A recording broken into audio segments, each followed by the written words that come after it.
Guys, magandang tanghali guys. Ayan, naglalaba ako guys. Ayan. Actually, banlaw na lang. Banlaw na lang gagawin ko. Kaya yung mga anak ko tulong. Ayan sila. So guys, bahay. Ayan, yung bago. Bago namin guys. Meron na kaming linoleum sa higa, sa floor. Diba? Ang saya ko guys. Kasi syempre, kahit saan gagapang na si baby, hindi na madumi yung floor.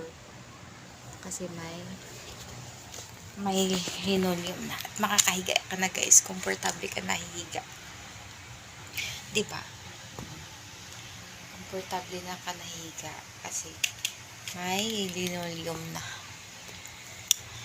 And sobrang happy guys. Kasi nga, syempre, kahit papano, yung nag-i-improve yung bahay namin. Kahit naman wala pang bintana, wala pang pinto. Pero, kahit papano, diba? Ano lang naman, small progress is still a progress. Ganun lang naman, guys, no? Pag meron, makakabili, makakagawa, ganun. So, wag natin madaliin. Kasi kapag, syempre, at ang mga bagay-bagay, and ipag-pray lang natin, balang araw, na makakamit mo din yung gusto mo na mangyari sa buhay. And pray lang and action, syempre. Kung magsiset ka ng goal sa buhay mo, hindi lang yung aalisin mo yung mga comfort zone. Kahit naman siguro nasa bahay ka, mag-isip ka ng pwede mong pagkakitaan, ganun. Siyempre, as a housewife talaga, ang hirap din guys.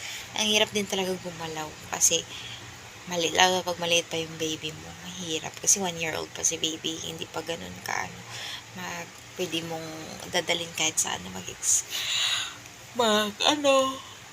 Pero, darating yung araw na makapag-ride na rin tayo, makapag-hustle-hustle. Kahit pa paano, pag medyo malaki na si baby. Maliit pa kasi siya, naawa ko sa kanya. Siyempre, mainit kapag lalabas ka.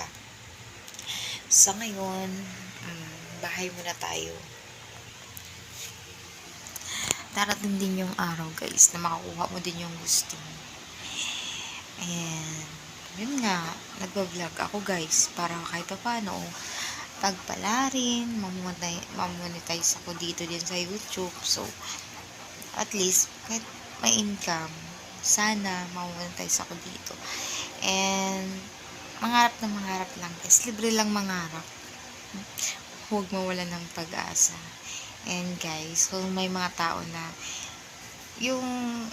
may nasasabing negative about sa'yo, hayaan mo lang sila, tuloy ka lang sa ginagawa mo. At least hindi mo sila, wala kang inaapakang tao. So tuloy lang sa ginagawa mo kung saan ka masaya.